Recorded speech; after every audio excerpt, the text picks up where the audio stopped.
from a poem by Friedrich Schiller, the centerpiece of the final movement of Beethoven's Ninth, first performed in 1824. For almost 200 years, it has encouraged and inspired the coming together of people and nations around the world, and served as a rebuke to warmongers and tyrants. It represents the triumph of universal brotherhood against war and desperation. And I'd like to just read this following text as an adaptation written by Casey K. Smith for the culminating concert of All Together, a Global Ode to Joy at Carnegie Hall in 2020. And this is a more modern translation of Ode to Joy. O friend, my heart has tired of such darkness. Now it vies for joy. Joy, bright God spark, born of ever daughter of fresh paradise. Where you walked once, now walk rancor, greed, suspicion, anger, fright. Joy, the breeze of all that's holy, pure with terror, wild as flame, make us brothers, give us comfort, bid us past such fear and hate. Joy, like water, milk of mothers, kind and wicked, all deserve joy's compassion, freely given. Joy which can't be sold or earned, in the depths of blackest soil, in the lightless atmosphere, in the atom and the ether, animating all that is. Let us feel it, let us heed it. Let us seek its deepest kiss. Let us live our brief lives, mining that which joy alone can give. Battered planet, home of billions, our long shadow stalks your face. All we've fractured, all we've stolen, all we've sought, blind to your grace. Earth, forgive us, claim us. Let us live in humble thanks and joy. Let our hearts wake from our stupor. Let us praise you in one voice.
Deine Zauber binden wieder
Terran Kuzma, who will do a set of Ukrainian art song and also a Ukrainian aria.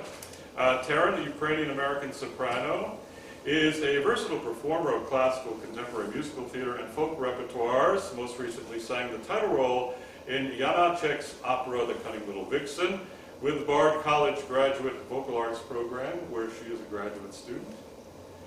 In addition to her singing credits, she is master of the 55-string Ukrainian bandura and is actively engaged in the performance and study of Ukrainian folk music. Founding member and current concert master of the Women's Bandura Ensemble of North America, she has performed in concert halls and universities across the U.S. and Canada over the last 7 years. Ladies and gentlemen, Terran Kuzma.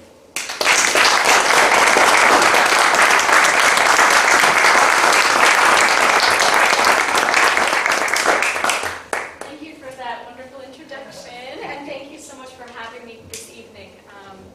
I really appreciate the initiative that George and Liz have taken into sharing the beautiful art and culture that is Ukrainian music. And I think a reason that it is important to share this music is because this is what Ukrainians are trying so hard every day to fight to preserve and to keep.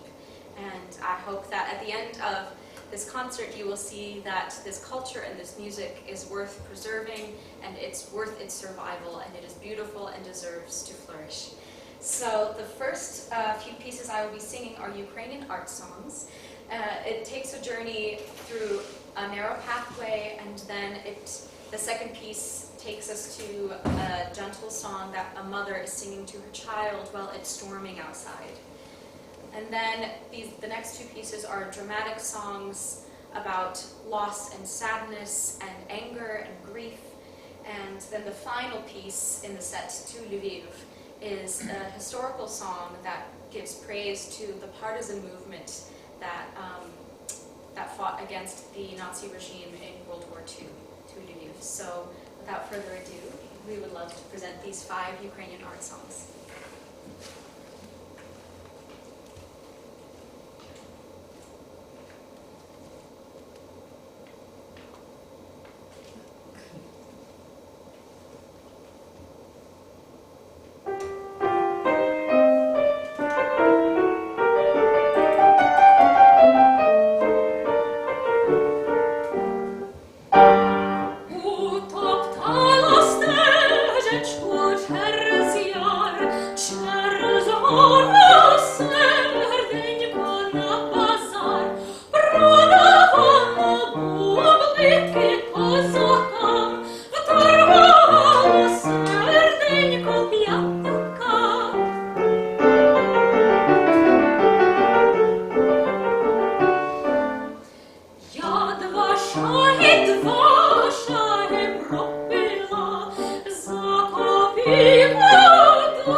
Нехай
introduction is from an opera. There are Ukrainian operas. This one is an opera called Natalka Poltavka. And this is one of her main arias, and she is singing about how joyfully she loves her love, Petra, or Peter in English, and how all the girls are jealous of her because the boys walk by and they wink at Natalka, but Natalka says, no, I have my own love, I have Petra. So this is a cheeky little aria from Natalka Poltavka.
So we got to know her very well, just the short time we were out there in Ohio to see some of the shows that season. And she's a wonderful, as you can tell, wonderful artist and singer, and also a very good friend of our daughter, Anna Christie, who will be with us later this season for our show Beguiled Again. This next part of the program is an interview, a Zoom interview I had yesterday with Rebecca Pohl. She is from Racket Lake originally, and she has been living in Warsaw, Poland for the past several years. And since the beginning of the invasion of Ukraine, there's been a mass influx of refugees, obviously, into Poland and other places. And right from the beginning, Rebecca has been helping those people in different ways, putting them up in her home, in her apartment there in Warsaw, and also providing aid, putting together packages of aid and raising money for the people of Ukraine. So I'm going to, we're going to watch the interview over here. All right, well, thanks so much for chatting with me. You're Zooming from Poland, correct? Yes, I'm in Warsaw. Warsaw, Poland. Mm-hmm. And how long have you been there, Rebecca? This is my third school year, so I started in August 2019. So I actually haven't had a normal year here. COVID hit in the middle of my first year, so. Right. So it's just, yeah, quote unquote normal, right? It's just been one. Right. kind of like one crisis after another, right? Basically. Yeah.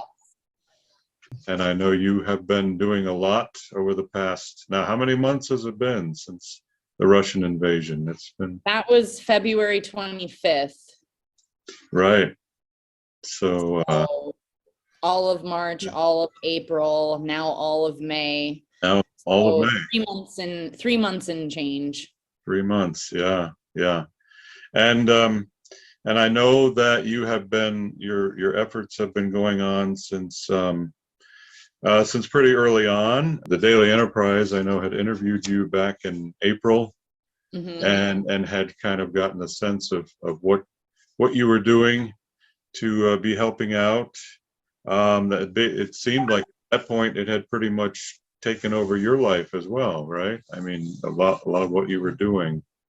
Yeah, I mean, in the beginning, when we had so many refugees coming into Poland, I mean, like thousands of people arriving every day, they would come in, get to the train station, arrive at the central station in Warsaw, tired, hungry, scared, probably with not much stuff with them because they just, I mean, threw things into a duffel bag or even into like an IKEA style, like zippered kind of plasticky shopping bag. Like that's the kind of thing a lot of people were arriving with. Some with wheelie suitcases, but a lot of people just carrying whatever they could. And very little language skills. Many didn't speak any Polish or English or, it just, they needed help. And so they got to the train station and there was all sorts of information points set up, and people around the city volunteered, and you'd walk in there and there'd be volunteers with their languages written on their back and wearing these orange vests. And so they could help people. And oftentimes, maybe a Ukrainian was using Italian to speak to a Polish person who also happened to speak Italian. There was the common whatever common language worked. So at first my efforts were directed at helping those people who were coming into the country. I was buying thousands of dollars worth of food and bringing it to the train station, and they would be handing things out. So things that were like individually packaged, like juice boxes for the kids, or these 7-day croissants. They loved those things. They're individually wrapped. Things that could just be handed out, or fruit, apples, bananas, Right. that kind of thing. And then eventually the train slowed down and we weren't getting as many people in. And it started to be that they really needed more medical supplies. The people arriving would be coming in from like Kharkiv or place in the Donbas region, and they'd come in sometimes with untreated wounds. And so I had made some contacts through a colleague of mine. He introduced me to someone who then introduced me to someone. And so I kind of got in with some of the volunteers at the train station and met a medic who was telling me the kind of medical supplies that they needed. I bought an AED, I bought a heart monitor, like big stuff like that. And then, I'm sorry. So when you were buying all this, was this your money that you were using, or this was? No.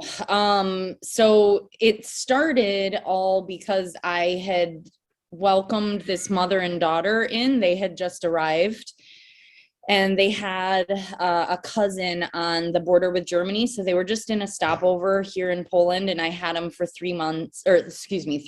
And the daughter was 11. She spoke some English. And so I had written about them on Facebook, and a lady in my hometown who I play softball with growing up, she said, I'd like to help them. Can I send you some money and you give it to them? And I said, yeah, sure. And so, I mean, at first I had no idea it was going to grow into a lot of people wanting to help. That was the start of it. And then all of a sudden, there were more people on the Facebook thread saying, oh, me too. How do I do this? So I had to ask my sister, can I share your Venmo account information? And mom, can I share your PayPal information? Yes. And then I started a spreadsheet, a Google sheet, so that me and my mom and my sister can all access it. They add names and amounts. Then when a deposit into my account clears, I I add that. So I have like a running tally of what has come in, what has cleared, what I've spent it on. Because Right. it's up to, we've raised over $60,000 now. I mean, that's a Wow. huge amount of money. And I Wow. feel this huge sense of responsibility to make sure it goes to the right places and that it's all accounted for. Yep. Yeah, because I do see here that back when, and this was in April when you spoke with the Daily Enterprise, and at that point you had raised already about 40,000. You had said, and Yeah, we're over 60. right, right, and also this was also through ASW, American School of Warsaw. Now you teach there, is that right? I am a school counselor there, so. Okay. Okay. Mhm. So the ASW Foundation is the charitable arm of ASW. It's under the same umbrella, but they're separate. And it's a lot of the service learning gets done through the ASW Foundation, and they have raised also a ton of money. I can actually check over, I think 120,000, maybe 140,000. Okay. But the money I have handled is separate from their money. Now, I have encouraged people to donate directly to the ASW Foundation because it's something I can definitely vouch for. I know where the money, I know it's being used wisely. I know it's not getting, squandered on salaries or things like that. I mean, I totally can vouch for it, and that in my Facebook post, that's always the first thing I list, like, do you want to get involved? Donate here.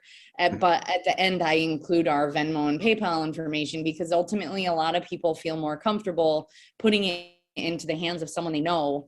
And then they like to see exactly where their money goes. I make sure I post photos and, I list the amounts. I try to make the accounting as transparent as possible because it's just so much money. If it wasn't so much money, I wouldn't be such a stickler about the details, but it's a ton of money.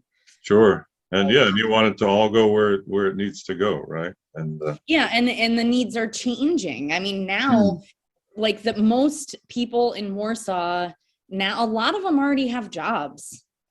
They've gotten settled. wow.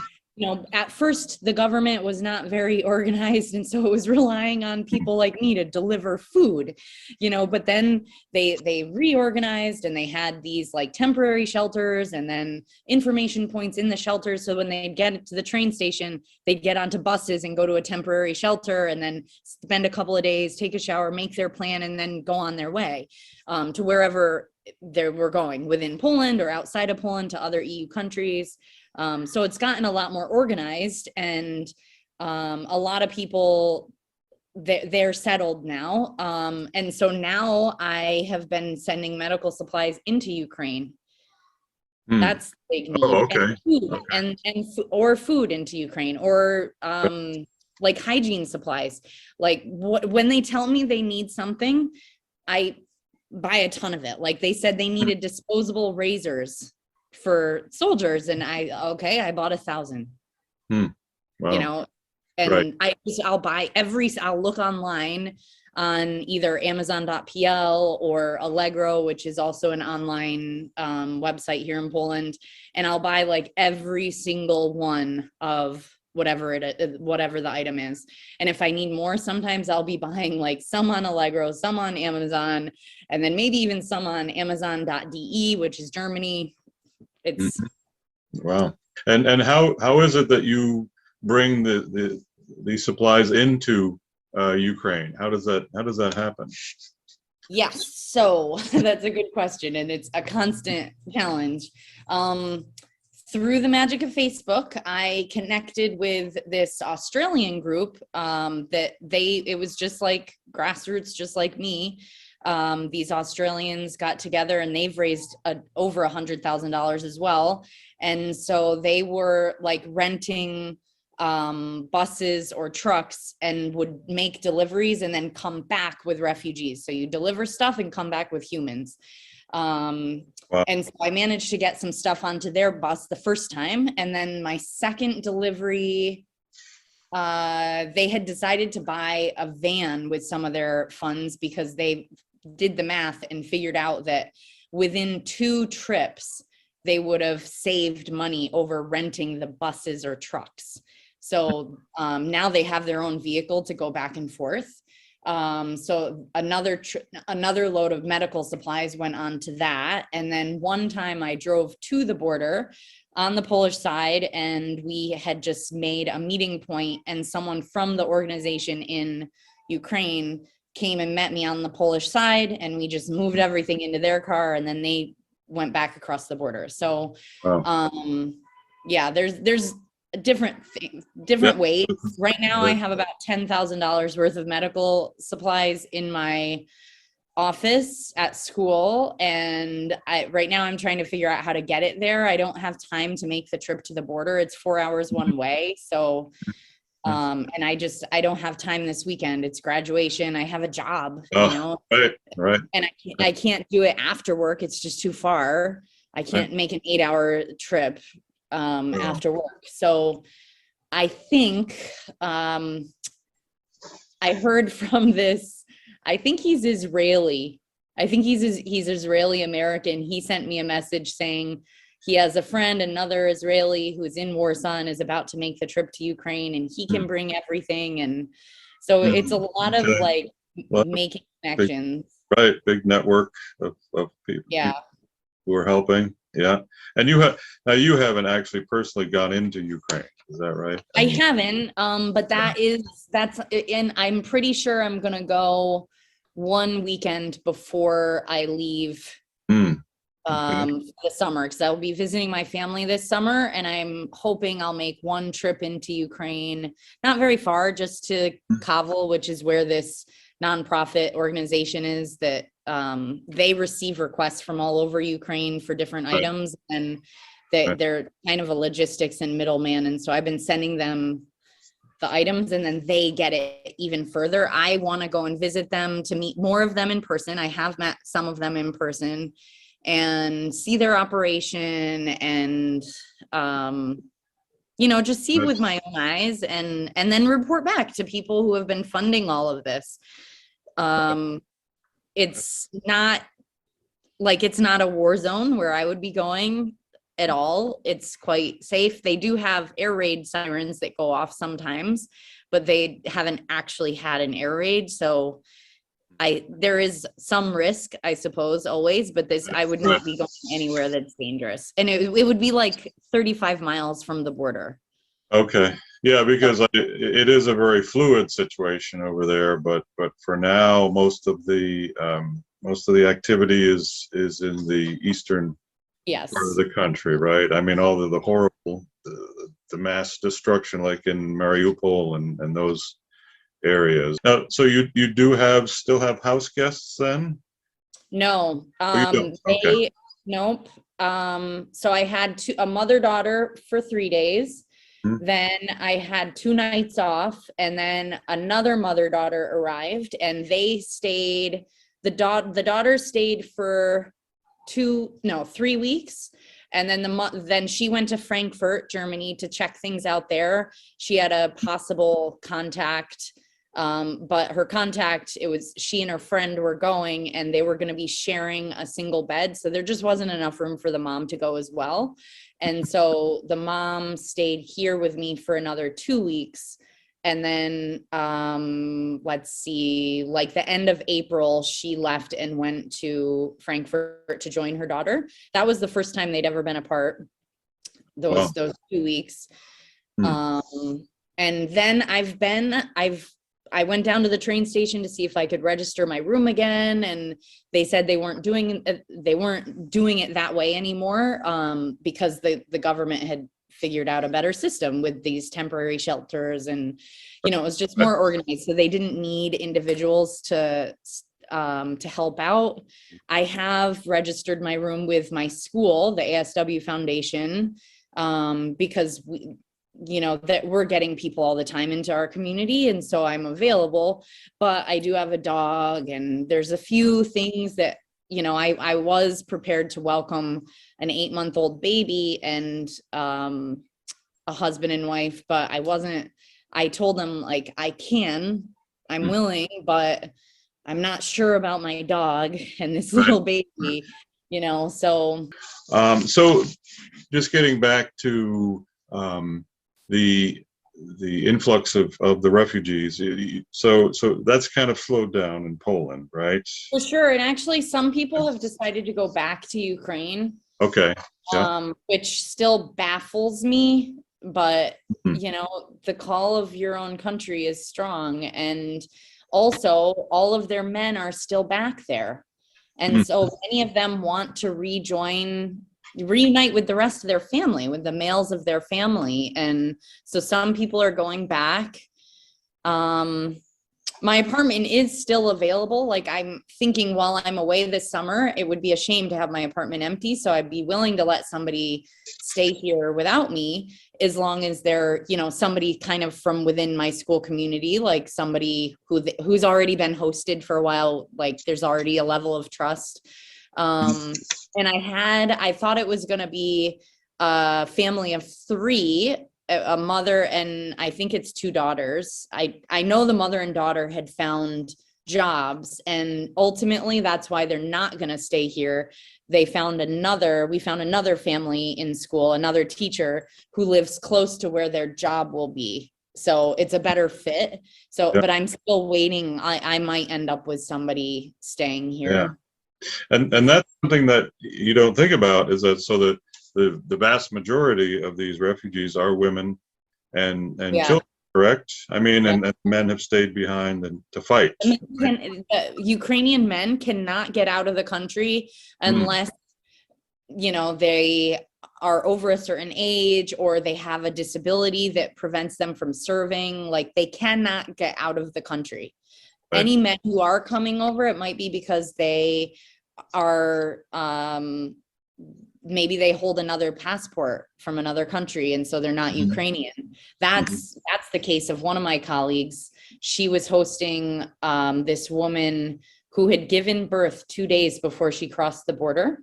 Wow. And then the mother and father and this newborn baby arrived at her house 2 weeks later. Now on Friday, they've just gone up to the UK. They were approved for visas and have sponsorship up there, a family member sponsoring them. But it was quite difficult because the father isn't actually Ukrainian, he's Georgian, which is how he could get out of Ukraine. But that complicated things for when they were trying to get approval to go to the UK. The mother and baby were approved right away, but it took a while for the husband / father of this newborn. Right. Do you feel like the attitude among Polish people is still to want to be as helpful as possible? Oh my gosh. Yes, absolutely. I think part of it is that Poland has a long and painful history of struggles, particularly under the Soviet thumb. Yeah. Everyone people my age, they stood in bread lines. They remember Soviet rule, really. And so, we have a lot in common with Ukraine anyway. There are parts of Poland and parts of Ukraine that used to be in the other country. And, there are people with family in Ukraine or family in Poland, this whole region, these borders are largely arbitrary. So there's that common history. There's the common history with the Soviet experience. And so people they want to help. I can't tell you how generous Polish people have been. And Polish people, it is Europe. We are the EU, but it's one of the poorer countries in the EU. We're not Germany. And they're just give what they can. There were lots of posts on Facebook of example, train stations where Polish mothers dropped off their baby strollers so that when mothers got off of the train, they could take one and put their own baby in there. That kind of thing, literally giving whatever they had. Right. So that activity is still there. That need is still there for. Yeah. So my colleague whose wife works in the public school, he He's been sending me lists. One of the things I'm trying to get for them are Ukrainian books, specific titles for them. So I'll be getting them from the people I know in Ukraine. When I bring them medical supplies, they'll send me books. They've already done that twice, which has been fantastic. Wow. Wow. But he said there's a list of other things that they need. Like he mentioned like shoes of this size and a frying pan and random things like that. So I'm going to try to source all of that. And that'll be to help people who are trying to build their life here. I mean, imagine you move to a new place and all you brought with you is like a backpack or a duffel bag. And now you've got a job, maybe you got an apartment, but you've got to buy dishes, you've got to buy silverware, you've got to buy pillows, like everything. So they're probably living with very little right now and slowly accumulating things, slowly trying to rebuild their life. Thanks again for chatting with us. We appreciate it. Well, thank you for taking the time to meet with me and also for making this a priority, for having an event to raise awareness, raise money. You know, everyone is just doing what they can. And I happen to be here. So right. I can do more physical things, you know, but yeah, the funds, and I couldn't do anything without the funds people have sent me. Right. For the summer, I'm hoping we still get donations. Right now, I'm trying to find a source for a portable x-ray machine. That's one of the things that they've requested. Okay. And also this special like wound vacuum machine. I'm trying to, and I haven't found these yet. I've even contacted the manufacturers to find some distributor in anywhere in Europe, and they haven't gotten back to me yet, but I'm trying to find these two devices, which I assume are going to be quite expensive. But that's the big purchase that I'd like to save for over the summer. Hopefully donations come in and that's where that would go. It'll probably take a while to raise that money. Well, thanks for chatting, Rebecca, and all the best. And stay safe. And it's nice meeting you, actually. Yes, you too. And maybe I will get to meet you this summer. I will be home for a while, so. Okay, yeah, definitely. Come on over to the Arts Center. Absolutely. Have a good day. And you too, Rebecca. Tomorrow night. Oh, thank you. Thank you very much. Appreciate it. All right, take care. Bye.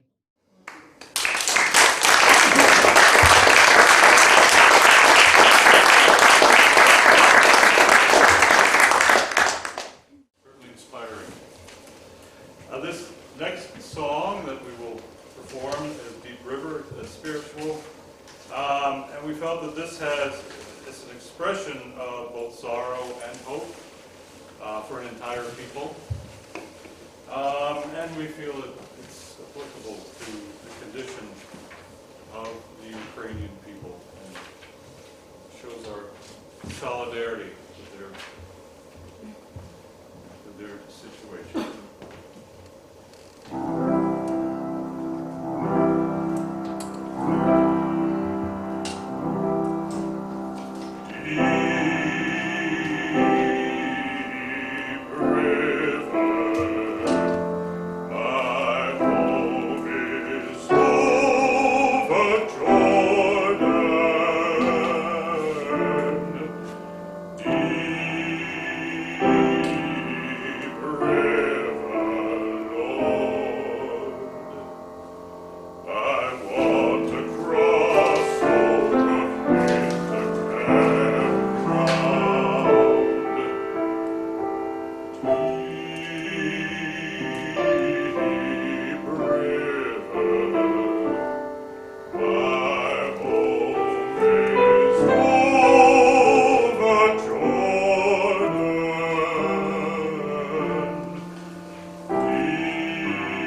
introduce the gentleman I first became acquainted with, hearing him on Lake FM with his appeals for the people of Ukraine. He's had efforts where he has been personally trying to get together money and goods to send over to Ukraine. He's a Ukrainian American himself. He's with USA Luge in Lake Placid.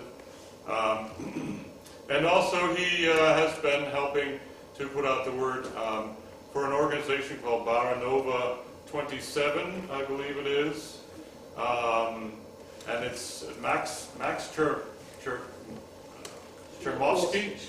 Shmirkovsky, thank you. You would know him from Dancing with the Stars. He was one of the dancers from that. So anyways, Dmitry is going to let you know what he's been doing, kind of give you a little bit of background, and tell you how you can, other ways that you can help with the Ukrainian effort. So, Dmitry.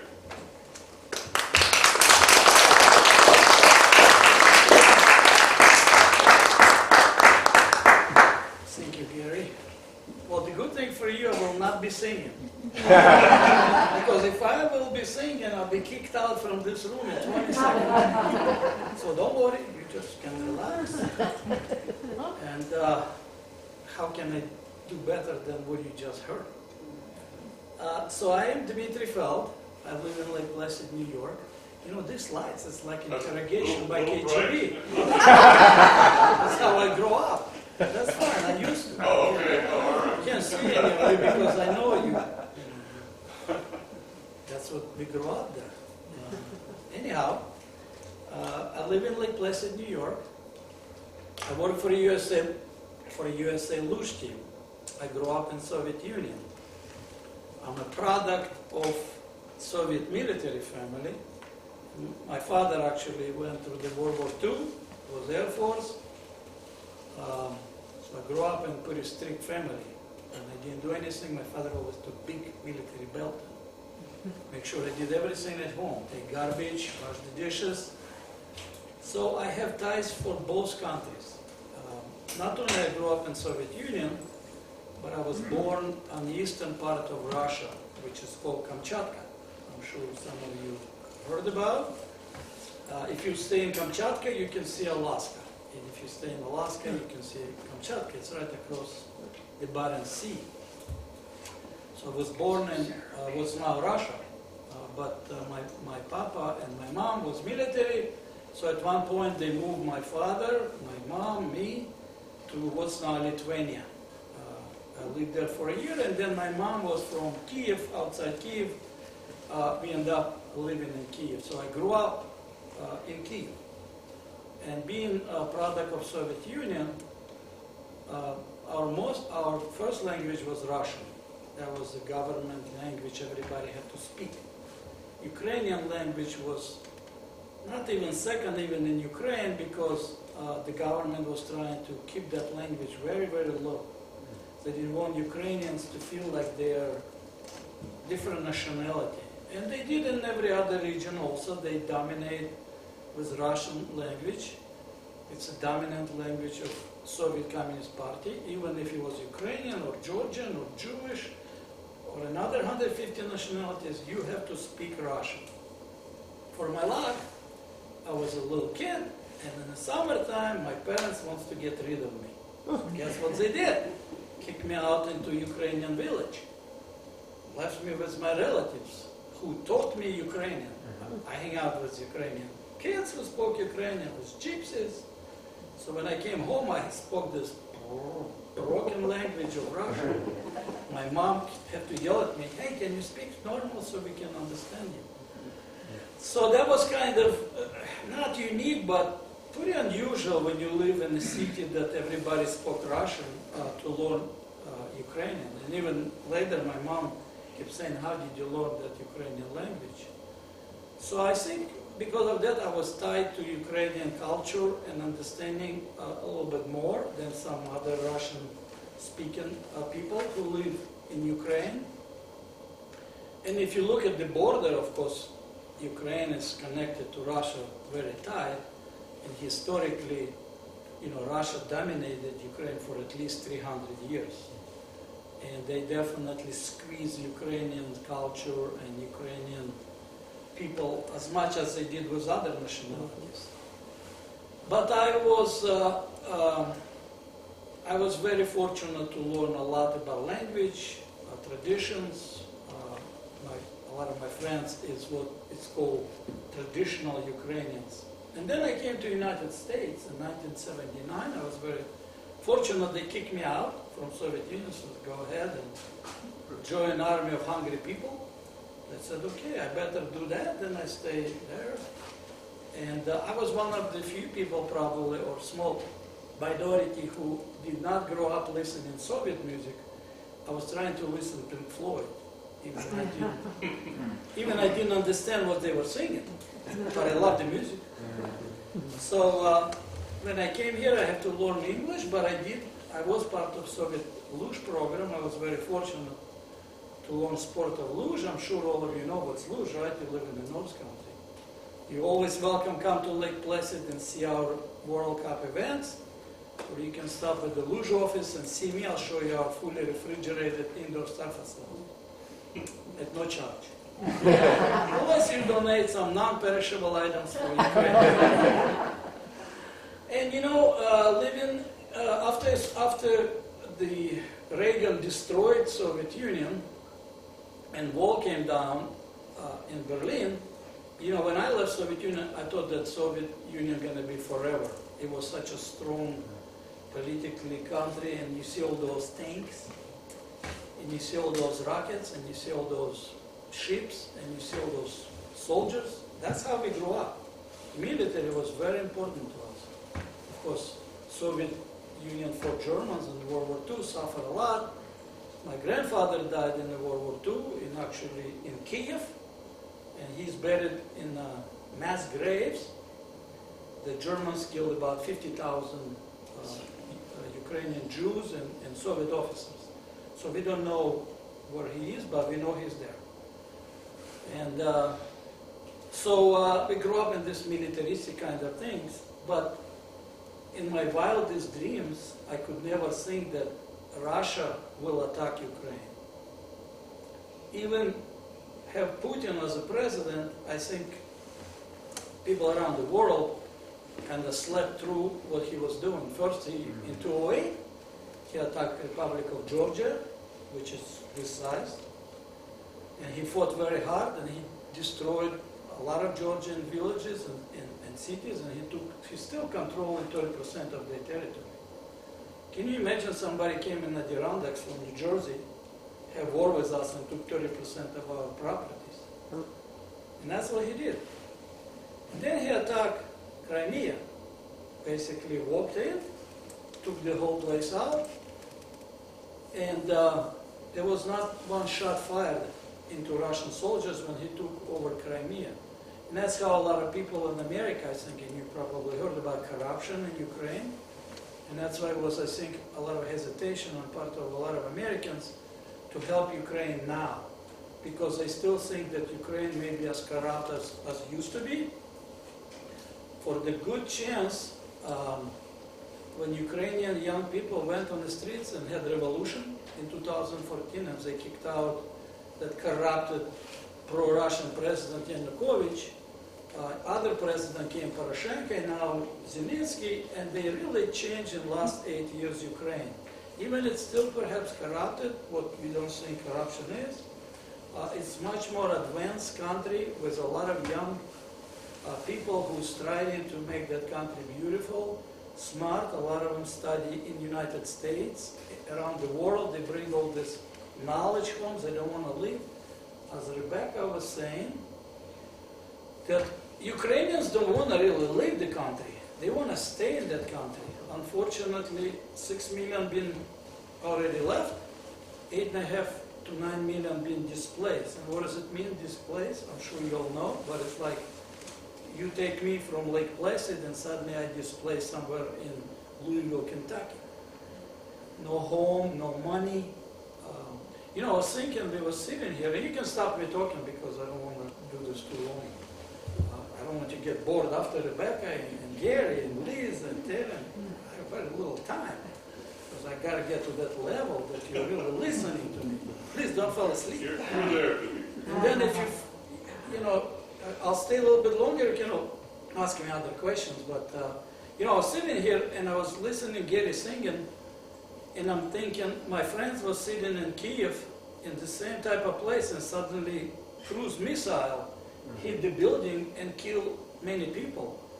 And that really gave me this, really thinking what really happened there every day. People don't realize. My friends, most of them displaced. They were living in Kiev. And one of my friends actually was outside. You probably saw on TV. It's called Bucha. When the atrocities happened and a lot of people died. That family was living not far away from Bucha. And at the last moment, he was sitting at home with his wife, and somebody knocked on the door, and it was Ukrainian army. And they said, you have to leave in 1 hour because we're going to blow up the bridge. The Russians were coming. So he had to pack in his van, took his dog, get his wife, and he drove 3 days to Poland. Not 1 day, 3 days, because there was such a traffic. He was one of the lucky ones. He got to Poland, he had his family there, he settled down. Rebecca said, I think the war started on February 25th, correct? My friend who had cancer was supposed to be operated on that day, and she had liver cancer, and the surgeon called her and says, I'm sorry, I cannot do it, because I got to go to army to save Ukrainian soldiers and other lives. So it's many things I can tell you. Rebecca already covered quite a lot, but of course I decided that I have to do something here. I have to galvanize my friends, American people, who you're all natives now. I'm kind of implanted by even I'm more American than I think a lot of Americans, because I appreciate this country a lot. And when people ask me, who are really you? I said, I am American of Ukrainian and Russian descent, but I am American #1, because this country gave me home, job, opportunities, and it's no communist party. Nobody tell me what to do. When I landed in Brooklyn in 1979, I was walking around, I was lost, because there was no communist party tell me what to do. People told me, relax, it's no more bridge there. You can do whatever you want. But as I talked to my American friend here, I explained to him situation in Ukraine now in a short notice. If you like science fiction, we think it's a black hole there, right, somewhere? And everything flying that black hole, we don't know what's there. So Ukraine now like black hole, because whatever you send there, it disappears. They have so much need. You heard Rebecca was talking about, and she's in Poland, I'm here, but I'm in touch, direct touch with Ukrainian army. And what she was saying is, it's good to know where your donations go. So I'm very fortunate that I have friends in Ukraine.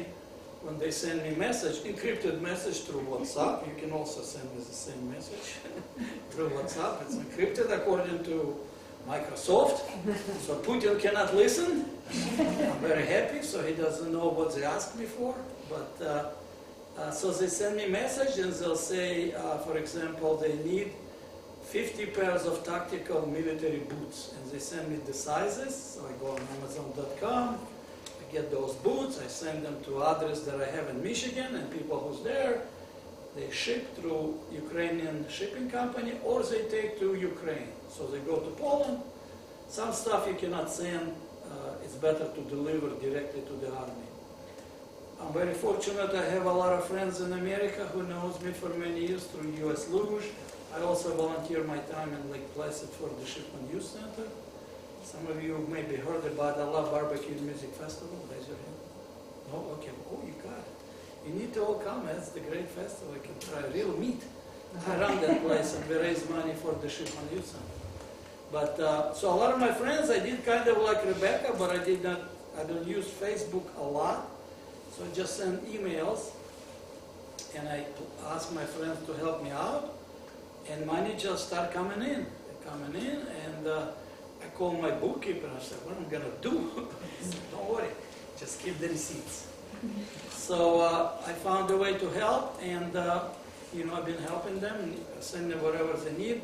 As Gary said, we partner with Baranova 27. Baranova 27, it's the name of the street in Odessa, where Max and Vlad Shmerkovsky, how many of you watch Dancing with the Stars?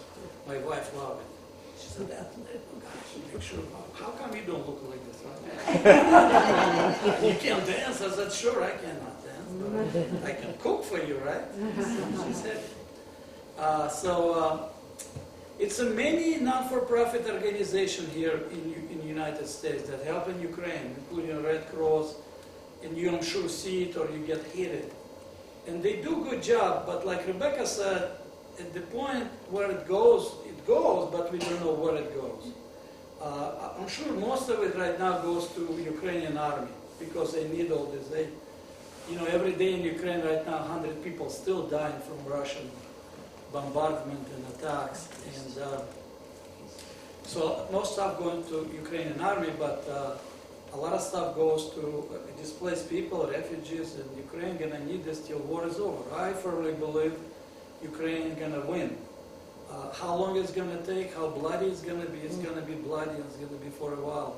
And I know at one point a lot of people around the world will get tired to help Ukraine. But I tell you one thing, if we get tired and complacent, Putin gonna walk right through Ukraine and he's gonna then threaten every country in the world. Why you think Finland and Sweden suddenly wants to be on NATO? Because they feel the pressure. And for many years I went to Russia with luge. I have a lot of friends there. I was in Sochi, site of 2014 Olympic Games. I know a lot of people there. And when war started, about 50% of them stopped writing letters to me, emails, because they felt strongly on the side of Putin. And then 50% called me and apologized for what Putin doing. So while you're watching on TV and they're saying that 90% support Putin, I don't think so. I live in Soviet Union, it was 99% supported Brezhnev. But people scared. If you open your mouth and you say it's war, you might get 3 years of jail just to start. So it's a very scared society. Even they drive Mercedes-Benzes and Hyundais, and without West, they really cannot do much.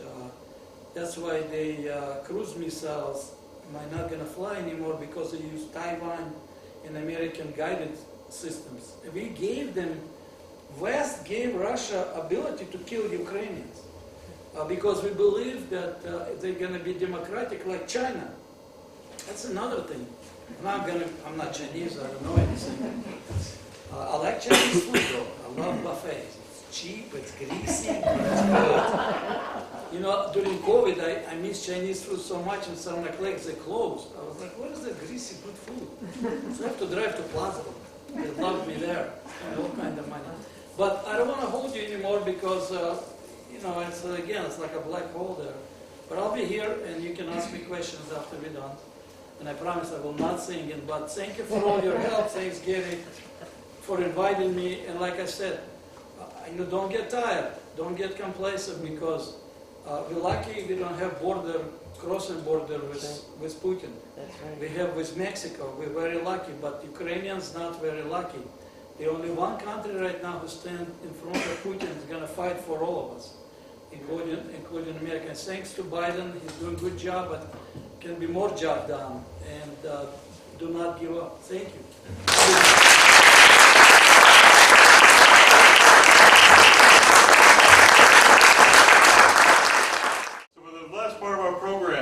Welcome back Taryn with some folk songs on the bandura, and so once we have a few moments to set up, she will begin. So, Taryn?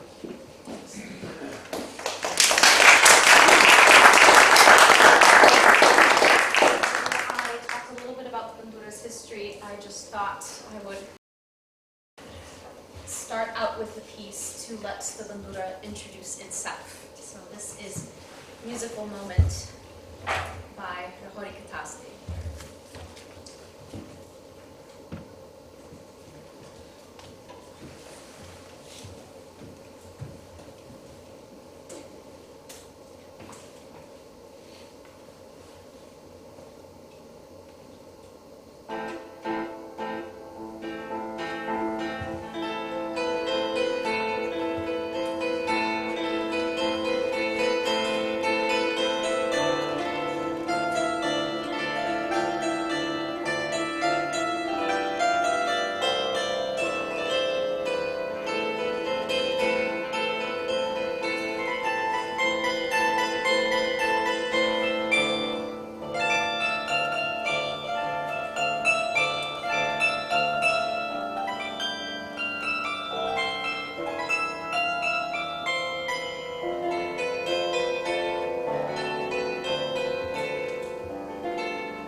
was an instrumental suite by Hrhori Katasti, who was a very prolific composer. He was a refugee, and he emigrated to the United States after World War II with the Ukrainian Banderist Chorus, which is an all-male bandura ensemble. And it was a very harrowing story how they all survived the war as a group and then came over, and this man created a very strong presence of the bandura in the diaspora, kept the traditions going, made some summer camps, founded some summer camps, one of them, many of them still running today. And he also happens to be my great-great-uncle. So the lineage kind of came down in my family, and I like to say I was doomed to play this instrument, but it is really a blessing that I could have never imagined growing up and having such a close connection to this beautiful instrument, which is, as George said, a national instrument of Ukraine. And next I will play one more song by Hrhori Katasti, which is Remind Me, Bandura, of Your Native Land. This is a piece written for refugees and dedicated to refugees. The poem is about a person longing for their homeland of Ukraine and imagining the beautiful countryside and the steppes, and wishing that they could see it one day, but they know that they only will see it in their dreams. So this is Remind Me, Bandura, of Your Soul.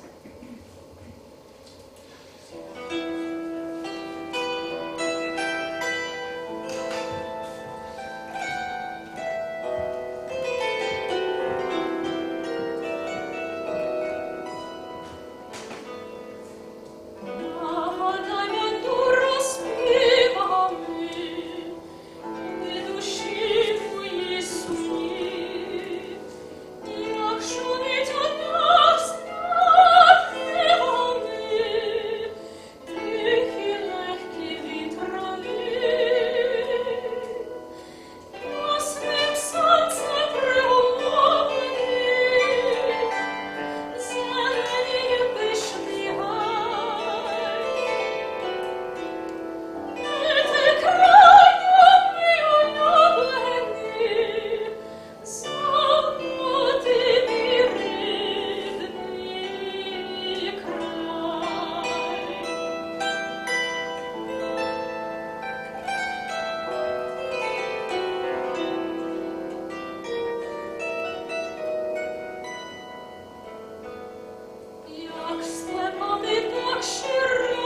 by a choir from Kyiv in Carnegie Hall, and the person that heard it happened to be George Gershwin, and he used this same melody, allegedly, this is alleged, he used this same melody in the song Summertime, in his opera Porgy-and-Bess. So this is Oi Chodit Son Kolovikon. Maybe you can hear a little bit of that influence in there.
The Ukrainian Art Song Project, which I found all of the art songs that you heard earlier in the concert today. It's a free database and website created by Pavlo Bunika, who is a Ukrainian-based baritone, Ukrainian-British-based baritone, and he had the passion to create this database, and he just wanted to get this beautiful Ukrainian music out there.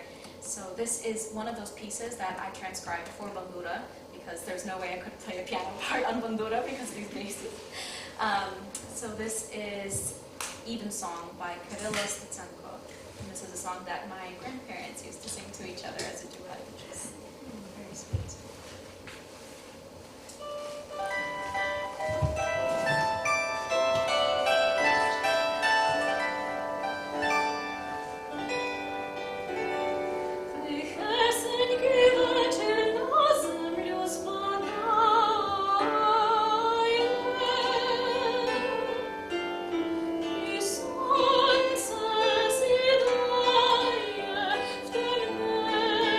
Thank you.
you tonight. This one is specifically, I wanted to leave you all with a sense of hope and a sense of love and admiration for this culture that I know I've grown to love so much over my journey as a person and as a musician. And this piece is sort of the last kind of sad, more serious piece. This piece means a lot to me. It's a chant, and whether or not you're religious, I think that it's a beautiful sentiment. And this piece is asking the Mother Mary to please protect us and to please protect our land. And this is arranged by Prohori Katasti's son, Victor Katasti. So this is Через поле широке.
The bandura is a very versatile instrument, and it's had a very long history. It has dated back to almost the 16th century, is when the first bandura started to be categorized in history as a Ukrainian instrument. And the bandura has evolved and seen all of Ukraine's history, the good, the bad, the bloody, and it's a resilient instrument just like its people. And it's also ever evolving. So this is a beautiful modern piece that Ivan composed for me, and I think it just shows a beautiful range of modern music and a little bit of jazz, and shows how much the bandura can really do. I asked what it was called, and he was like, just call it something. So this is something by Ivan.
at the Adirondack Lake Center. It's been an absolute pleasure playing for you and singing for you all tonight.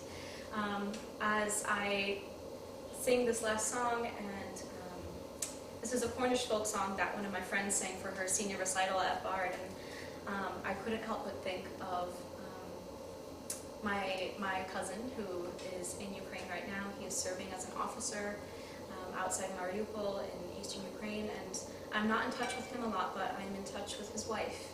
And I think of her a lot, and I think of their 2 kids, and I pray that they are safe every day, and I really hope that you all follow Dimitri's wonderful words, and please don't forget Ukraine, and don't forget that every day people are fighting for a chance to let this beautiful culture and this music and to let its people flourish into the beautiful nation that is Ukraine. So this is a Cornish folk song, The White Rose. If you know it, you can sing along.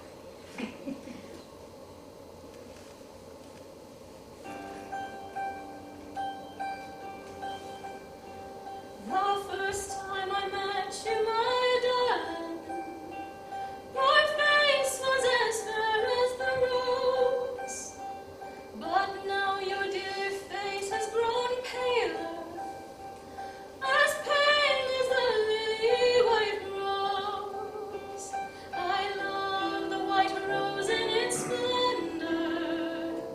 I love the white rose in its bloom. I love the white rose, and so fair as she grows, it's the rose that reminds me of you. You're fair as the spring, oh my darling. Your face shines so bright, so divine. The fairest of blooms in my garden. Oh, lily white rose, you are mine. I love the white rose in its splendor. I love the white rose in its bloom. I love the white rose, so fair as she grows. It's the rose that reminds me of you. Years pass so quickly, my darling. Each makes you more precious to me. But long may we grow close together. Oh, lily white rose, cling to me. I love the white rose in its splendor. I love the white rose in its bloom. I love the white rose, so fair as she grows. It's the rose that reminds me of you. Now I am alone, my sweet darling. I walk through the garden and weep, but spring will return with your presence. A lily white rose, mine to keep. I love the white rose in its splendor. I love the white rose in its bloom. I love the white rose, and so fair as she grows, it's the rose that reminds me of you. I love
Liz Cordes as well.